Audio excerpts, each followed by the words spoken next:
Chers amis, téléspectateurs ou auditeurs, où que vous vous trouviez en ce moment, nous sommes très heureux de nous retrouver avec vous pour l'étude de la 13e leçon de ce guide d'études de l'école du sabbat où nous avons découvert notre Seigneur Jésus dans son ministère de réconciliation. Jésus qui réconcilie l'univers avec son Père, Jésus qui réconcilie chacun de nous avec son Père. Et aujourd'hui, nous allons continuer à étudier ce questionnaire et à travers la toute dernière leçon. L'équipe qui est avec vous, c'est encore frère Michael, oui. Frère... Oui, un plaisir d'être ici pour partager la parole de Georges, Dieu. Et votre serviteur, frère Paul. Mais juste avant, nous sommes tentés de vous demander de vous incliner un peu pour prier avec nous. Et c'est frère Georges qui va nous conduire en prière. Seigneur, quel privilège que nous avons d'avoir aujourd'hui ta parole. Nous voudrions prendre ce temps précieux pour l'étudier. Nous te prions aussi de venir nos amis, nos frères qui vont écouter. Bénis-les et que soit ton Saint-Esprit qui nous aide à comprendre. Accompagne-nous, s'il vous plaît. Nous te prions au nom de Jésus. Amen. Amen. Merci, frère Georges, pour la prière. La 13e leçon, comme nous l'avons annoncé, a pour titre « Debout dans toute la volonté de Dieu ». Tout dépend de la version que vous avez. Il y a d'autres versions. Par exemple, la version utilisée par Frère Georges, la version électronique va dire « Persévérer dans la soumission à Dieu ». Persévérer dans la soumission à Dieu. Debout dans toute la volonté de Dieu, persévérer dans la soumission à Dieu. Nous devons aussi vous rappeler que nous allons étudier les tout derniers versets de l'épître de Paul aux Colossiens. Et on va voir les versets 7 à 18. Les versets 7 à 18. Et le titre de la leçon est tiré du verset 12. Je vous invite à lire avec nous. Épaphras, qui est des vôtres, vous salue. Serviteur de Jésus-Christ, il ne cesse de combattre pour vous dans ses prières, afin que, parfait et pleinement persuadé, vous persistiez dans une entière soumission à la volonté de Dieu. Donc, persister, nous pourrions utiliser d'autres synonymes tels que persévérer, tels que tenir ferme. Voyons, c'est tenir ferme dans une entière soumission à la volonté de Dieu.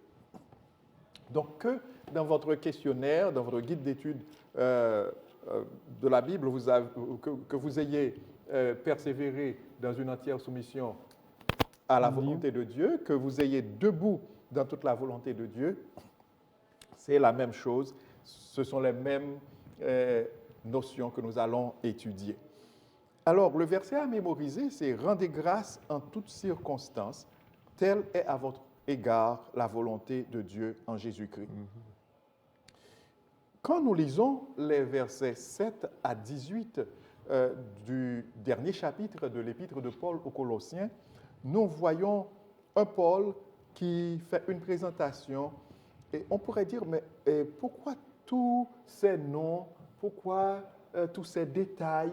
Mais une étude approfondie nous conduira à comprendre que, en fait, ces noms, tous ces détails, nous pouvons en tirer bien des leçons.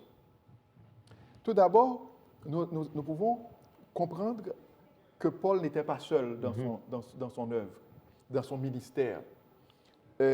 On trouve plusieurs noms. Et des Juifs devenus chrétiens, comme aussi des païens devenus chrétiens. Il avait une équipe. Donc, Paul avait cet esprit d'équipe. Et quand on, dans la première partie de la leçon, on dit que c'est intéressant. On estime que lors de ces voyages, des voyages de Paul, Il a parcouru en tout environ 21 500 kilomètres. Ah, ça c'est extraordinaire. Ça fait beaucoup. Et il n'y avait pas énorme. d'avion, C'est énorme. alors il n'y avait pas d'hélicoptère, il n'y avait pas... là. Et le texte continue pour dire qu'il marchait beaucoup à pied. OK? Il allait souvent à pied. Et le texte dit, c'est un chiffre extraordinaire puisqu'il a fait la majorité de ses voyages à pied. Oui. Et c'est intéressant parce qu'à pied, on ne peut pas recorrer plus que 30 km par jour. Par jour. Ouais, ouais. Et En qu'il a passé un certain temps en prison. C'est-à-dire, c'est Très actif. très actif. Donc, et tout ce qu'il a réalisé là, et on a pu comprendre, et comme le dit aussi l'auteur du questionnaire, premièrement, Paul était déterminé. Il travaillait par objectif. Il avait des objectifs bien établis, bien fixés. Et il était concentré aussi sur ses objectifs. Il se concentrait sur ses objectifs. Et il avait aussi l'esprit d'équipe. Il se faisait entourer d'autres personnes, d'autres hommes, et jeunes, aînés, qui pouvaient soutenir son ministère. Absolument. Et puis, il y a un autre point que l'auteur du questionnaire a souligné et qui m'a intéressé aussi, c'est que il a dit que Paul, il était intègre. Alors, c'est moi qui ai mis le mot intègre, mais l'auteur a parlé dans ce sens, il a dit, ce que Paul prêchait, il le vivait. Amen. Par exemple, il encourageait les gens à évangéliser, à faire connaître Jésus. Lui, Lui le faisait. il le faisait. Il le faisait. Voyons, on ne peut pas lire les épîtres de Paul, particulièrement l'épître aux Colossiens, sans dire après, sans faire cette prière après pour dire, Seigneur, aide-moi à aimer mon Seigneur Jésus, au moins comme l'apôtre Paul l'a aimé. Amen. Au moins comme l'apôtre Paul l'a aimé. Donc, en quelque sorte, nous pensons qu'aujourd'hui, nous devrions demander à Dieu et cet esprit d'équipe, ce zèle aussi pour la cause de Dieu, pour l'évangélisation, Partage de l'évangile. et aussi cette intégrité, vivre ce que nous prêchons, Oui. vivre ce que nous C'est prêchons. important, hein, Ouais. vivre ce que nous prêchons, parce que vivre ce que nous prêchons, ça veut dire juste le parler, c'est le vivre tel que la Ouais, parole non, parler, dit. c'est parler, frère Georges, Oui. vivre, c'est vivre. Les C'est-à-dire gens- dans notre vie de chaque Exact. jour. Mais comme tu le dis, les gens le voient quand ils nous voient, comment nous agissons, Ouais. comment nous appréhendons des situations, peut-être certaines situations complexes. Mais lorsqu'on, comme tu l'as dit, lorsqu'on est rempli de cette volonté de plaire à Dieu et de transmettre le message à l'autre, Ouais. eh bien, les gens le voient à travers notre façon de vivre et non seulement les paroles. Ouais. Mais Et effectivement. je me rappelle, dans l'une des divisions, à une époque, il y avait un slogan « Vivangélisation ». Oui. Donc, Ouais. c'est l'évangélisation à travers travers la vie. sa vie de Oui, chaque oui, jour. justement. De chaque jour. Alors, nous devons prier pour que Dieu nous transforme, hein, pour Amen. que Dieu fasse de chacun de nous un Paul. Absolument. Un Absolument. Paul. C'est important. Un apôtre Paul. Un apôtre Paul, pas Paul. Non, frère Michael. Un apôtre Paul, oui. Un apôtre Paul. Alors, nous passons à la partie du lundi avec frère Georges, mais c'est vraiment important parce que la mission de l'Église, c'est l'évangélisation. Et Paul l'a bien compris. Et les membres de son équipe l'ont bien compris aussi. Oui, oui, c'est Et ça. je pense que nous devons prier Dieu pour qu'il fasse de nous des zélés pour sa cause et Oui. que aussi nos dirigeants Oui, comprennent, oui. que Dieu aide nos dirigeants à comprendre l'importance de l'évangélisation, l'importance de la formation Oui, c'est du ça. peuple de Dieu, etc. Bien sûr. Frère Georges, Oui, et oui, la partie du lundi, c'est la cohésion dans l'Église. La cohésion dans l'Église. J'ai peut-être un petit peu plus mieux le titre de ma version, que ça dit la connectivité de l'Église. La connectivité de l'Église. J'aime bien OK? parce que justement, ça connecte avec les paroles que tu dis. La formation des gens à l'Église et l'entraide, ça donne cette connectivité. Puis c'est ça que Paul a compris aussi. Et c'est pour ça que lui a dédié bon de temps de son ministère à écrire des lettres.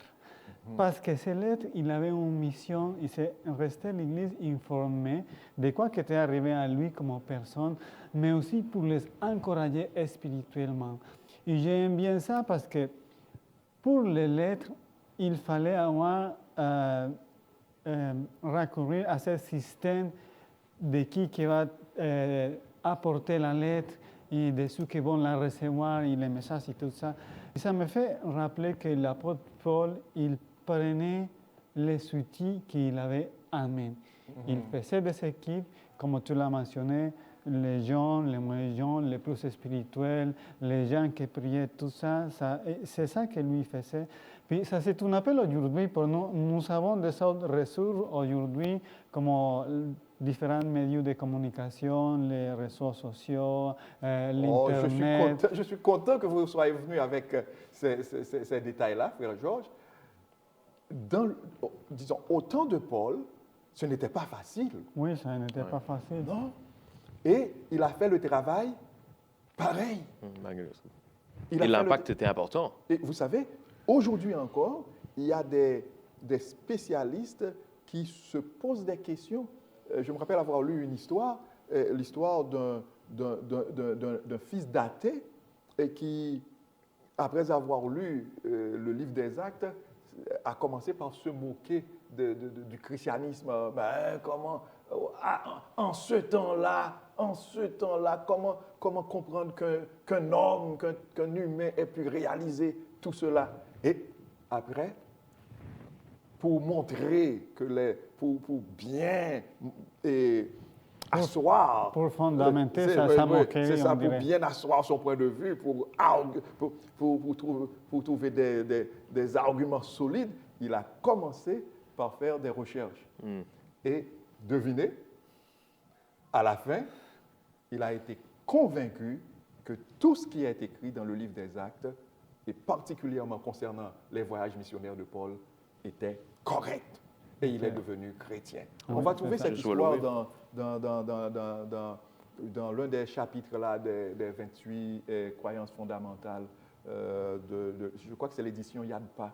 Je crois que c'est dans ce livre que je l'ai lu. Donc, Et aujourd'hui, frère Georges, nous qui disposons de tous ces moyens de communication, qu'est-ce que nous faisons? Oui, c'est ça. Le but, c'est que nous pouvons suivre l'exemple de Paul et que nous pouvons mettre cet outil pour le service de Dieu. Puis, en plus, ce que j'aime bien, c'est qu'il faut travailler avec l'unité. Parce que quand nous travaillons sur l'unité, nous devons aussi apprendre à reconnaître et à motiver les gens de notre Église. Motivons celles qui prennent le charge d'ouvrir la porte, motivons celles qui prennent soin des départements des enfants, n'importe. Ça va aider beaucoup parce que dans la lettre de Paul, on voit qu'il va nommer, il nomme tel, il tel homme, il dit, regarde, lui a une église à sa maison, lui a une prière, lui il prend soin de moi dans ma prison. Ça veut dire on doit apprendre à reconnaître les gens qui travaillent à notre église. Je voulais juste partager un verset pour la leçon de lundi que je voulais que nous gardions en tête. Okay. C'est Ephésiens 6, le verset 10 à 11. Ça résume bien notre tâche pour le temps de nous aujourd'hui. Ephésiens 6, 10 à 11. Okay. Ça nous dit, au reste, fortifiez-vous dans le Seigneur et par la force de sa puissance. Revêtez-vous de tous les saints de Dieu afin de pouvoir tenir ferme contre les ruses du diable. Et Amen. en revenant au réseau social, ça était devenu une puissance terrible de l'ennemi pour nous éloigner de Dieu. Mais nous pouvons faire le contraire. Si nous prenons ça et nous prenons les réseaux sociaux pour évangéliser, pour partager, pour encourager, ça va nous aider à nous tenir fermes contre les ruses du diable. Amen. Donc, en réalité, ce ne sont pas les réseaux sociaux qui constituent le problème. Le problème, C'est le c'est-à-dire contenu, le réseau social en soi n'a rien de diabolique. C'est Oui, oui. l'usage qu'on en fait Oui, c'est ça. qui peut être mauvais ou bon ou mauvais. Très bien. Et vous avez dit quelque chose, frère Georges, qui nous a retenu aussi l'attention, c'est l'unité. C'est Salomon qui dit qu'une corde à 3 fils est beaucoup plus forte, beaucoup plus solide qu'une corde à un seul fil. Oui. Donc, c'est normal, quand nous sommes unis, eh bien, nous devenons plus forts. Exact. Et puis, concernant la connectivité, on voit, par exemple, dans le texte, Paul adresse la lettre aux Colossiens. Et il demande aux Colossiens d'envoyer cette lettre aux Laodicéens après l'avoir lue. Ouais. Donc, les communautés étaient connectées. Oui, c'est ça. Et si on voit bien, il parle de certaines personnes, certains leaders qui étaient avec lui, et il dit par exemple, Onésime, le fidèle et bien-aimé frère, qui est des vôtres. Paul avait certains soucis d'être connecté avec les communautés. Oui. Et comprenons bien, il semble qu'il n'a jamais visité Colosse. C'est par rapport au rapport qu'il recevait, oui. recevait, oui. Ça veut dire que la communication est toujours très importante. C'est essentiel. Oui, Ouais. essentiel. Bonne communication. Très connecté. Mais si on fait un parallèle avec les moyens de communication qu'on a aujourd'hui, parfois, malheureusement, on a l'impression d'être moins informé et d'être moins connecté. Tu sais. Ou bien on est trop informé, mais mal informé. Mais ça aussi, c'est une réalité. Tu sais, bon, c'est un sujet, on parle un peu de connexion, mais c'est un sujet aussi parce que aujourd'hui, il y a tellement de désinformation avec l'intelligence artificielle que certains disent « Oh, ouais, t'as vu ça? » Mais c'est faux. Tu sais. Mais c'est un vrai apprentissage, mais si on l'utilise, évidemment, pour la gloire de Dieu et pour partager la parole, communiquer la parole de Dieu communiquer aux autres, c'est vraiment essentiel. nous C'est vraiment un encourager. moyen vraiment extraordinaire pour le faire. Donc, tu peux atteindre des gens qui sont à 20 000 kilomètres et les toucher avec ces moyens-là. Et c'est vraiment quelque chose Il y a d'extraordinaire. la radio C'est une bonne adventiste. édition, oui. Il y a la radio AWR. adventiste, il y a d'autres canaux encore, Oui. channel, etc., etc.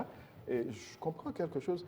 Il m'est monté à l'esprit et une idée, c'est ce qu'il nous faut, c'est la puissance du Saint-Esprit de Dieu. Toujours, Si absolument. Paul existait aujourd'hui, je pense qu'il ferait des merveilles avec... Pour la gloire de Dieu. Ah oui, à la gloire de Dieu, pour la gloire de Dieu, avec tous ces moyens dont Absolument. nous disposons Absolument. C'est aujourd'hui. sûr qu'il lui ferait beaucoup de bons messages YouTube et TikTok pour le Seigneur, pour toucher beaucoup de gens. Ouais, je pense que nous devons demander à Dieu.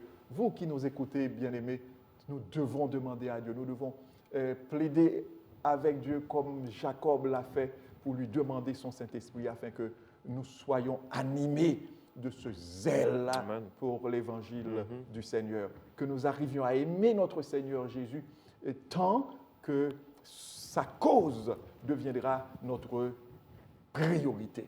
Frère Michael, à la partie du mardi, c'est parfait et accompli. Parfait, accompli. Ouais. Le texte qui nous est proposé, c'est toujours Alors, dans, si dans vous me Colossiens, permettez, bien frère sûr. Michael, est-ce que vous avez un autre titre dans votre version, frère Joël, pour la partie du mardi? Ouais, ça dit persister parfait et pleinement persuadé. OK. Donc, les titres, Et mais le même ordre, contenu, le même ordre les titres sont d'idée. différents, mais les contenus C'est les mêmes. sont les mêmes. Exact. Merci. J'aimerais qu'on lise ou relise à nouveau Colossiens 4, versets 12 et 13. Oui. Le texte nous dit ceci. « Épaphras, qui est des vôtres, vous salue, serviteur de Jésus-Christ, Et il ne cesse de combattre pour vous dans ses prières, afin que parfait et pleinement persuadé, vous persistiez dans une entière soumission à la volonté de Dieu. Verset 13, car je lui rends le témoignage qu'il a une grande sollicitude pour vous, pour ceux de la Odyssée et pour ceux d'Hierapolis. Alors, ici, c'est vraiment intéressant parce qu'on nous parle de l'essentiel, motivé par l'essentiel. C'est l'idée qui a attiré mon attention. Lorsqu'on est, qu'on est motivé, il y a toute une sorte d'étape, plusieurs étapes pour pouvoir accomplir la mission. S'il y a cette motivation, il faut bien qu'on l'exprime d'une certaine manière. Et là, le message que transmet Paul à travers Épaphras est quand même important. La prière d'Épaphras, les prières d'Épaphras avaient un objectif clair. C'est que les Colossiens demeurent parfaits et qu'ils soient assurés de la volonté de Dieu. Alors, on nous propose... qu'ils persévèrent. Qu'ils persévèrent, absolument. On nous propose des étapes bien claires par rapport au texte, en faisant référence au texte. Et le premier élément, l'une des éléments dans la prière qu'il avait faite, c'était de tenir bon. Il disait aux autres, tenez bon. Persistez, oui. Persistez, tenez bon. Et le terme en soi, il signifie rester inébranlable. Je vais lire ce que l'auteur dit dans ce texte. Ce qui n'est pas, le terme signifie rester inébranlable, ce qui n'est possible qu'en étant fondé et fermement établi dans la foi. Quelque chose d'important. Et confiant dans la vérité de l'Évangile. Amen. Avoir la foi et être confiant de la vérité de l'Évangile. Ça, c'est le premier élément qui met une base importante. Tenir bon, rester inébranlable. Mais si je comprends bien, frère Michael, Épaphras, serviteur de Jésus-Christ, il ne cesse de combattre pour vous dans cette prière. Oui. Ce qui veut dire, en tant que leader, Ouais.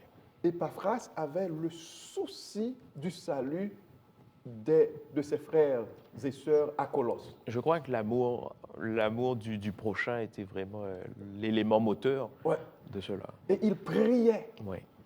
Il ne faisait pas seulement qu'exhorter les gens. Ah, il faut rester ferme dans la foi. Non, vous êtes...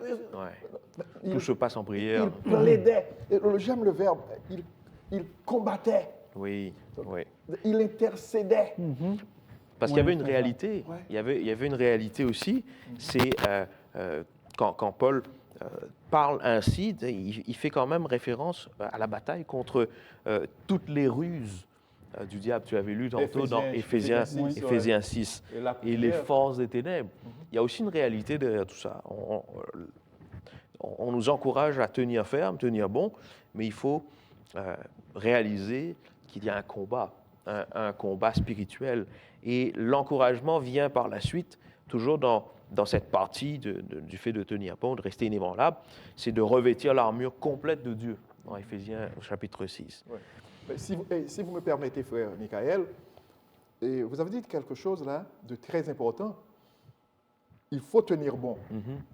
Il faut persévérer dans la volonté de Dieu, dans la parole de Dieu. Mais le mot prière, il faut reconnaître que quand le mot prière ici nous dit que nous ne pouvons pas y arriver de par nous-mêmes. C'est grâce à la puissance du Saint-Esprit de Dieu que nous y arrivons. C'est ça l'importance de la prière. Et ce n'est pas... Remarquons bien, Épaphras n'a pas fait qu'inviter les Colossiens à prier, mais lui, il priait pour eux aussi. Il a montré l'exemple. Il priait pour eux, il intercédait. Quelle leçon cela devrait m'apprendre, vous apprendre, nous apprendre aujourd'hui? Aujourd'hui, est-ce que nous prenons du temps? Posons-nous cette question, chers amis. Est-ce que nous prenons du temps pour prier les uns pour les autres? Est-ce que la faiblesse de l'autre, c'est ma faiblesse? Est-ce que la souffrance de l'autre, c'est ma souffrance? Est-ce que la lutte de l'autre, c'est ma lutte? Est-ce que nous restons connectés les uns aux autres? est-ce que nous continuons d'intercéder les uns pour les autres? Étudier le texte, c'est beau, Oui. mais comment l'appliquer dans notre vie de chaque jour?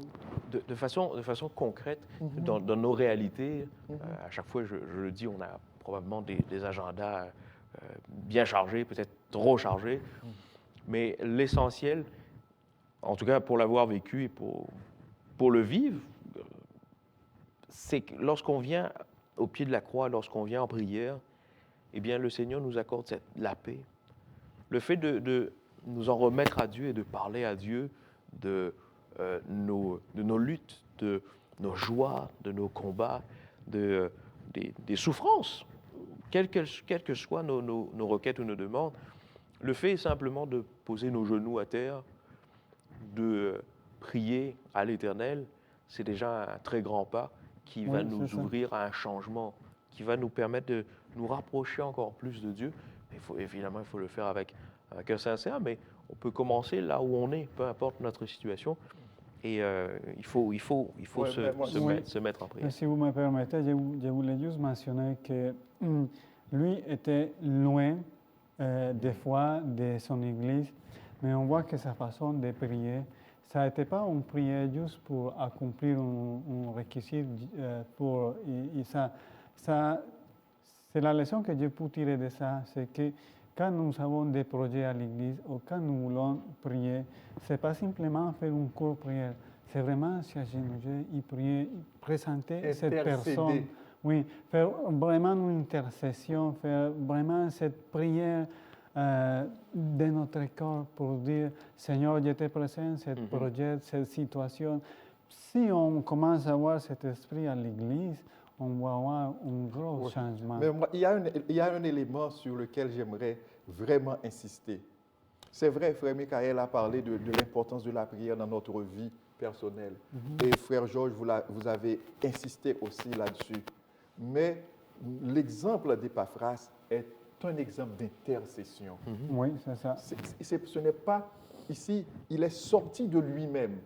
Et le texte nous dit, l'apôtre Paul dit concernant Épaphras, Épaphras qui est des vôtres vous salue, serviteur de Jésus-Christ, il ne cesse de combattre pour vous dans ses prières, afin que, parfait et pleinement persuadé, vous persistiez dans une entière soumission à la volonté de Dieu. Verset 13. Car je lui rends le témoignage qu'il a une grande sollicitude pour vous. Épaphras aimait les gens. Il portait les Colossiens, ses frères, ses sœurs, ses corégionnaires-là, sur son cœur. Je pense que c'est ce qui nous manque aujourd'hui. Et ce doit être l'un de nos sujets de prière. Bien sûr. Demander à Dieu de nous aider à aimer les autres, à aimer les autres communautés. Et là où nous sommes, nous devons, par exemple, on est ici au Canada, on doit se sentir connecté avec les frères et sœurs en Asie, en Amérique latine, partout. On doit se sentir connecté. Et nous devons apprendre à intercéder pour les autres, intercéder pour les autres communautés. Ça, c'est un exercice. Il faut sortir de son ego. Et seul l'amour, dans le texte de Colossiens, Paul a parlé de la charité, donc c'est l'agapé, donc c'est cet amour chrétien qui peut nous aider à y arriver. J'aimerais rebondir sur ce que tu disais pour poursuivre avec les 3 prochains points. Nous avons parlé de tenir bon, le fait de rester inébranlable. Le texte aussi nous parle du terme parfait. Ici, c'est une invitation à parfaire le caractère. Parfaire le caractère, comme tu parlais de l'amour, évidemment, c'est l'expression, lorsqu'on souhaite parfaire le caractère, l'expression de l'amour, de l'amour sacrificiel.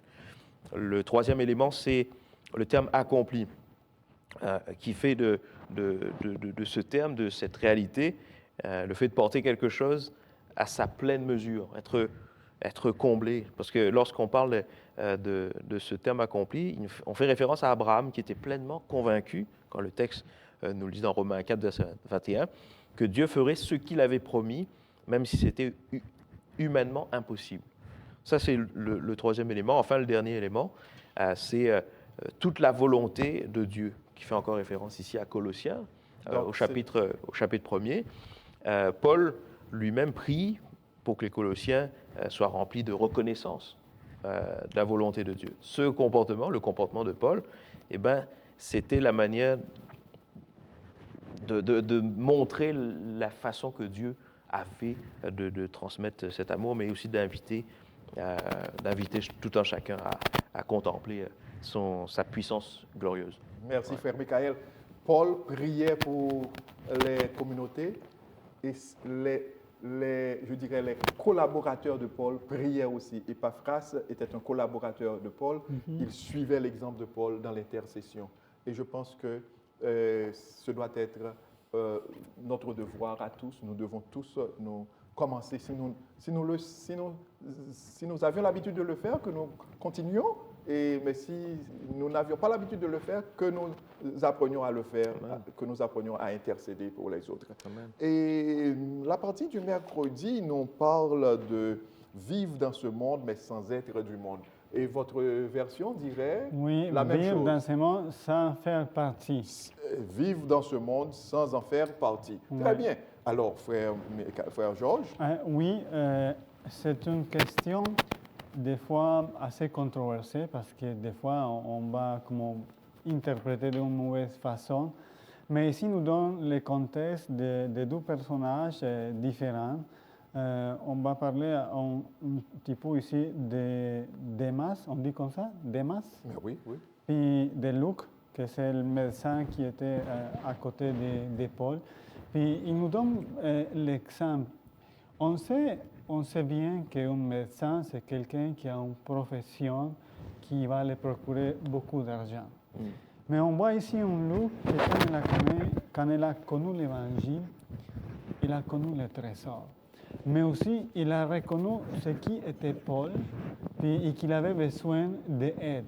Ça ne nous était pas dit, mais ça peut être, avec certains commentateurs, la maladie que Paul avait dans ses yeux avait besoin de soutien constant. Médicaux. Puis, oui, des soins médicaux. Puis, Luc il était toujours aux côtés de lui pour l'aider, pour le soutenir et pour l'aider à qu'il continue dans ce ministère, mais aussi pour apprendre davantage de ses serviteurs. C'est ça la différence. Lui, il avait une carrière pour s'enrichir, pour bien sûr en même temps aider les gens, mais lui a choisi plus la partie spirituelle et comprenant que les choses sur cette terre sont passagères. Autant que ça nous parle d'autres personnages, Démas, il a laissé les choses spirituelles pour chercher la richesse de ce monde.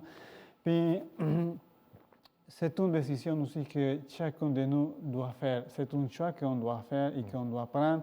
Puis, je voulais... Choisir entre... On doit choisir entre aimer les choses de ce monde et nous attacher à elles, pour laisser les choses matérielles, pour le dire d'autre façon, pas nous convertir en matérialisme, qu'on pourrait dire, on pourrait définir le matérialisme. Quand je voulais plus, j'en veux plus et je travaille pour avoir plus et pour être bien, mais juste pour cette terre. OK. Si je comprends, et juste un petit peu, frère Georges, au chapitre 3, toujours dans l'Épître aux Colossiens, et Paul dit, versets 1 et 2, « Si donc vous êtes ressuscités avec Christ, cherchez les choses d'en haut, où Christ est assis à la droite de Dieu.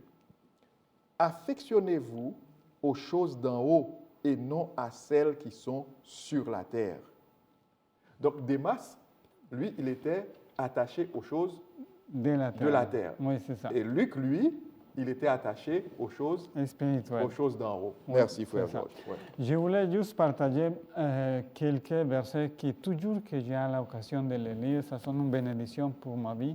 Et c'est 12e Pierre, le chapitre 3, le verset 10 ou 14.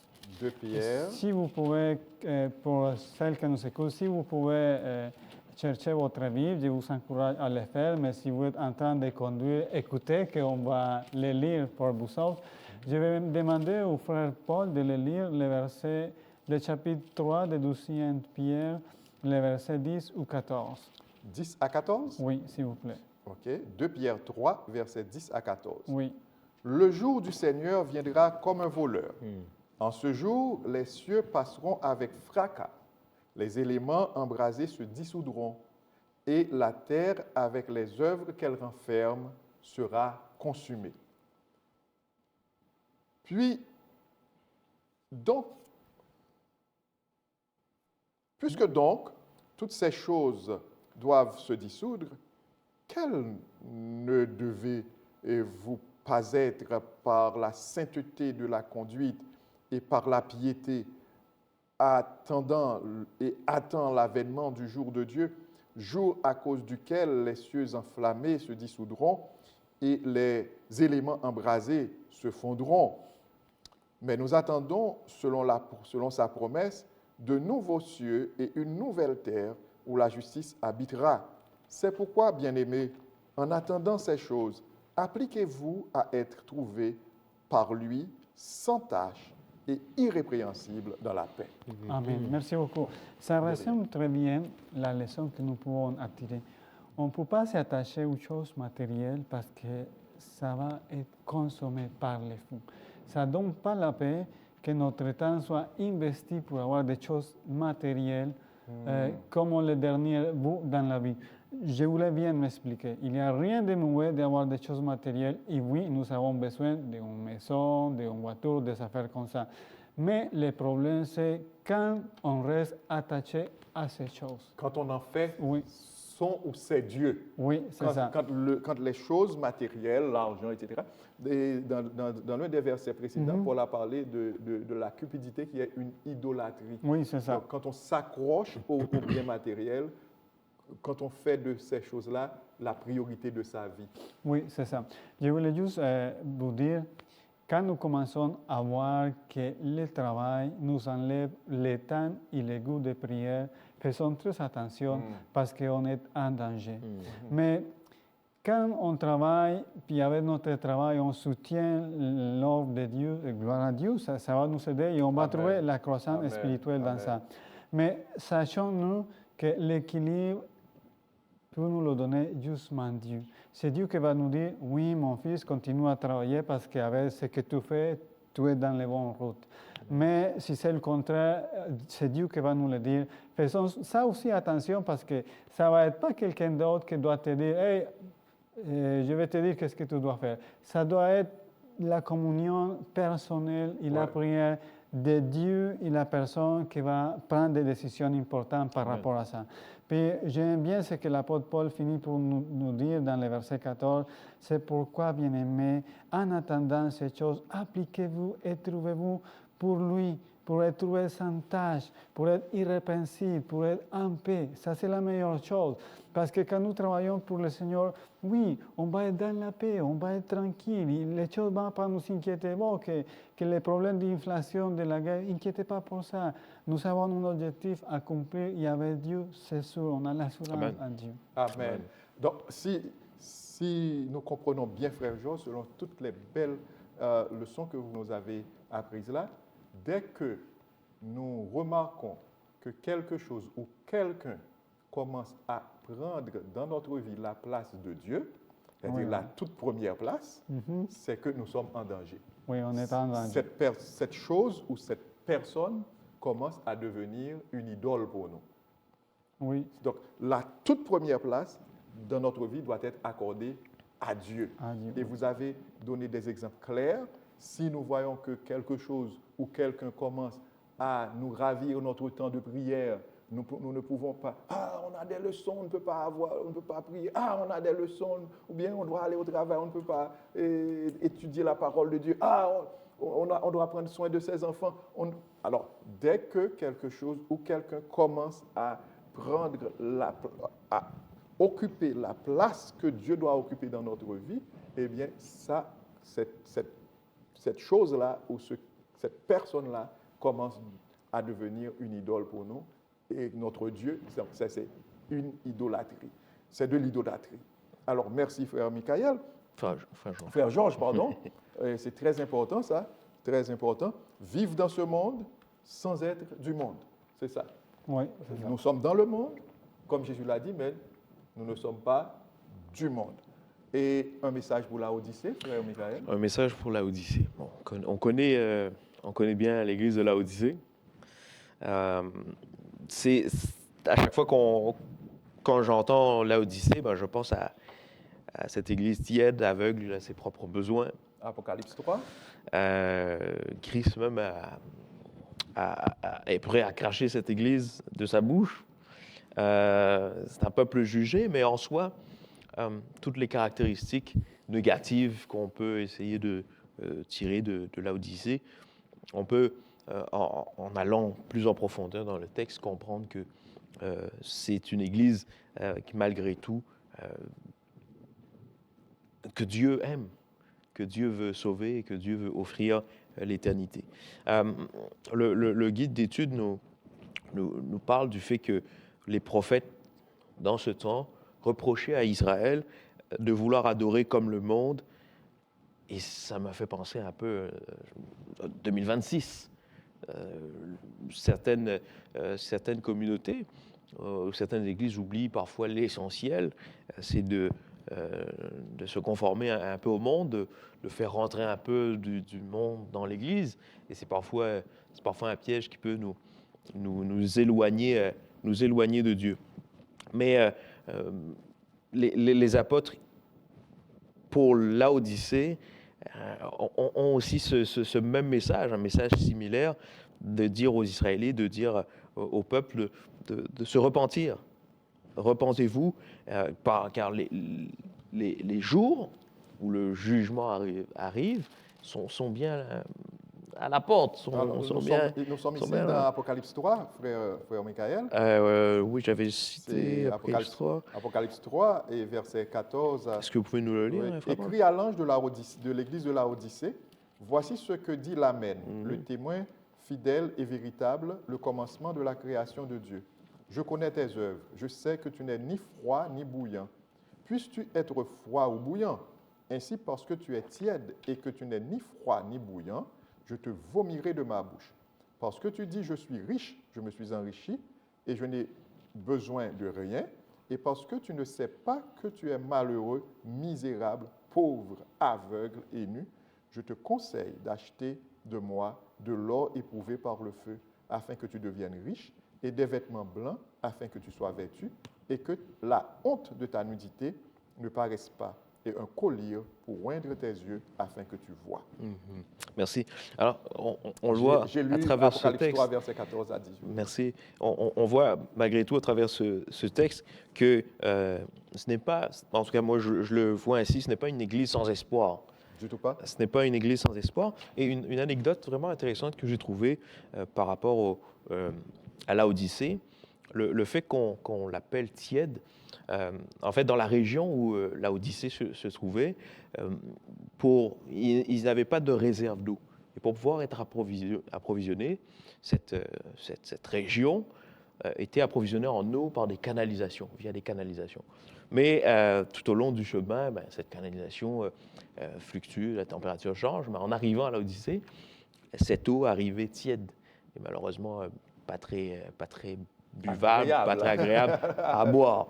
Oui. Mais en tout cas, c'est un appel pour l'Église dans les derniers jours, jusqu'au retour de Jésus, de se sortir de cet état de tiédeur, cet état de stagnation, et d'inviter par ce message d'avertissement à toute Église qui se croit riche, mais qui en réalité est pauvre, de se ressaisir et de se réveiller. Donc c'est un message de conseil, c'est un conseil qui montre que Jésus a quand même, pas quand même, le mot est peut-être ajouté en trop, mais Jésus a de l'amour pour cette Église. Amen. Même si elle est paresseuse, elle est autosuffisante à la fin des temps, mais c'est quand même une ville riche que Dieu, pour laquelle Dieu veut tendre la main. Alors c'est une image malgré tout, qui nous rappelle que au-delà du fait que, je dis nos églises, mais au-delà du fait que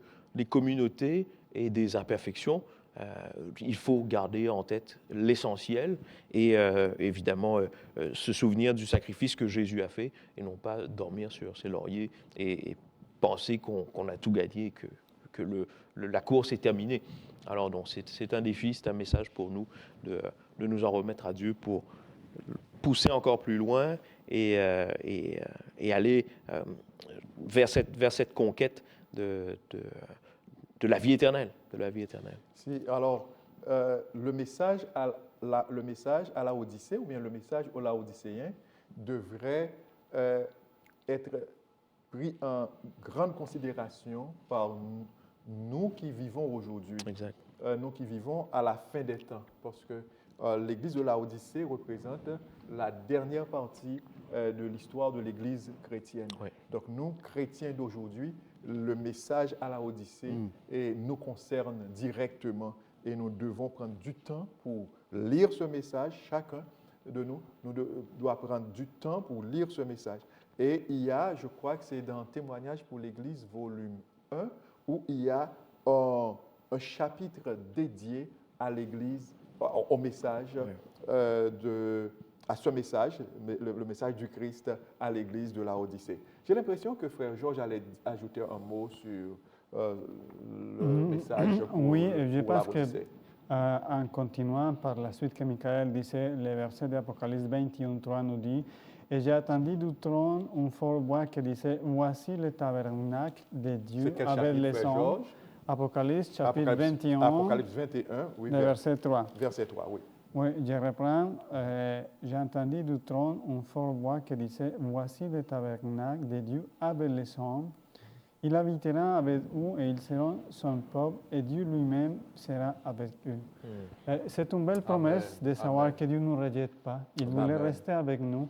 Et nous pouvons commencer à faire cette expérience aujourd'hui. Amen. Parce que ça, c'est la promesse de Dieu. Je vais rester avec vous à Avec tous les jours. Ouais. Alors ici, c'est sur la nouvelle terre. Là, on est déjà avec les rachetés, si je comprends bien, dans Apocalypse 21. Et dans Apocalypse 3, on retrouve le même message encore, le message d'amour que vous avez souligné, Frère Georges. C'est au verset 19, Jésus dit « Moi, je reprends et je châtie tous ceux que j'aime. » Tous ceux que j'aime. Donc, par le fait que Dieu reprend son peuple, par le fait que Dieu exhorte son peuple, c'est une preuve d'amour. C'est une preuve d'amour. Comme on dit, qui aime bien, châtie bien. Qui aime bien, châtie bien. Aujourd'hui encore, l'Église c'est encore l'Église militante. Ce n'est pas encore l'Église triomphante. Ouais. Donc, l'Église, on va toujours avoir besoin d'exhortation de tout ça pour que l'on puisse. Mais ce qui est important aussi à souligner, c'est que on ne doit pas négliger le conseil du témoin fidèle à la Odyssée. Souvent, certaines personnes disent « Ah, mais c'est un conseil. C'est un conseil. » Oui, mais qui est-ce qui a donné le conseil? Quand c'est Jésus qui donne un conseil, eh bien, ce conseil est un ordre. Si on passe à côté, eh bien, on va le payer cher. On va le payer cher. Veuille Dieu nous aider à prendre en considération le conseil du Christ aux Laodicéens, qui est un conseil qui nous concerne directement, nous chrétiens qui vivons aujourd'hui. Alors, avant de terminer, je ne sais pas, j'aimerais lire le texte là, c'est un merveilleux texte que l'on retrouve dans la partie du vendredi. Et je ne sais pas si, Frère Georges, vous avez un dernier mot à dire sur la leçon, ou bien Frère Michael. Sinon, nous allons lire la partie du vendredi, le texte de la partie du vendredi. Malheureusement, le temps nous est déjà passé un peu, mais je voulais juste dire qu'on avait une très belle leçon ce trimestre. Approchons à Dieu, prions pour l'unité et demandons à Dieu cette grâce de cet amour transformatrice pour devenir des meilleures personnes. Très bien. Frère Michael? Je dirais un message d'encouragement. Nous vivons des temps où la guerre résonne dans des territoires qui nous paraissent éloignés, mais en soi, le combat que Jésus a voulu mener pour nous est en cours. Donc, cette lutte pour notre salut n'a jamais cessé. Donc, gardons en tête que nous vivons des moments difficiles, mais Dieu a déjà remporté la victoire et nous voulons aller chercher la coupe avec lui. Donc, que le Seigneur puisse nous accompagner. Donc, unir le ciel et la terre, Christ dans Philippiens et Colossiens, vous voulez nous dire, mes frères, que l'œuvre, cette œuvre d'union ou cette œuvre de réunification est presque à son terme. Jésus va revenir. Amen. Et cette union, Soyons prêts. cette unification va être vraiment définitive, totale, parce que Jésus va revenir prendre les siens avec lui. Et nous souhaitons fort que vous soyez là, bien-aimés, et que chacun de nous soit là parmi les bienheureux élus. C'est la volonté de Dieu pour vous, c'est la volonté de Dieu pour chacun de nous. Alors nous lisons la partie du vendredi, le texte là.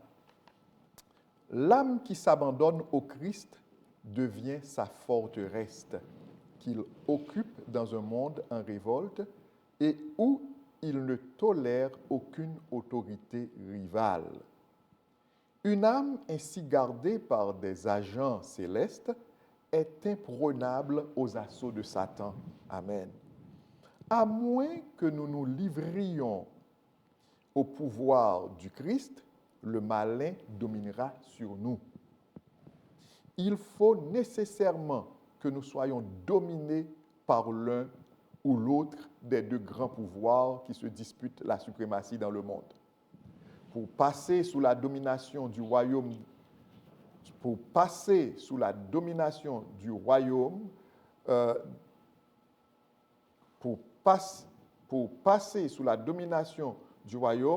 les agents célestes résistent à tous les assauts de Satan. Je ne sais pas si c'est ce que vous avez dans votre version. Oh, vous avez déjà fermé votre texte. OK. À moins que nous nous livrions vraiment au pouvoir du Christ, le malin dominera sur nous. Il faut nécessairement que nous soyons sous la domination de l'un ou de l'autre des deux grands pouvoirs qui se disputent la suprématie dans le monde. Pour passer sous la domination du royaume des ténèbres, il n'est pas obligatoire de choisir de le faire. C'est intéressant, hein? Pour passer sous la domination du royaume des ténèbres, il n'est pas obligatoire de choisir de le faire. Il suffit de négliger de s'allier au royaume de lumière. Si nous ne coopérons pas avec les agents célestes, Satan prendra possession de nos cœurs et y élira domicile, à Dieu ne plaise. Notre seule défense contre le mal consiste à faire régner le Christ dans nos cœurs en ayant foi en sa justice. À moins d'être unis à Dieu de manière active, nous ne serons pas capables de résister aux effets pernicieux de l'égoïsme, de l'indulgence envers soi et de la tentation. On peut renoncer à quelques mauvaises habitudes et se séparer momentanément de Satan. On sera finalement vaincu si l'on néglige d'entretenir une communion vivante avec Dieu en se soumettant à lui à chaque instant. Sans une connaissance personnelle du Christ et une communion ininterrompue avec lui, nous sommes à la merci de l'ennemi et nous finirons par lui obéir. Veuille Dieu nous aider à rester attachés à lui, qu'il nous garde unis à lui, et cela jusqu'au bout, jusqu'à la fin de notre pèlerinage sur cette terre. Je crois que c'est Frère Georges qui a prié pour commencer, Frère Michael. Prions. Seigneur, c'est avec reconnaissance que nous voulons te dire merci. Nous venons vers toi pour te rendre gloire, Seigneur, car tu es le Dieu Tout-Puissant. Merci de nous avoir accordé cette étude, ce trimestre bien rempli, mais également qui nous a fortifié, vivifié notre foi et qui nous invite, qui nous a invités chaque semaine à nous rapprocher un peu plus de toi et de nous laisser transformer par toi, Seigneur. Alors que nous concluons ce trimestre d'études, puisses-tu nous aider à revenir sur des points clés et à sans cesse étudier ta parole afin de chercher, Seigneur, ces mystères, mais également nous préparer pour le retour de Jésus. Alors, bénis nous tous, Seigneur, qui nous avons pris cette décision de te suivre. Et malgré les hauts et les bas, les difficultés, nous savons que tu seras avec nous tous les jours jusqu'à la fin.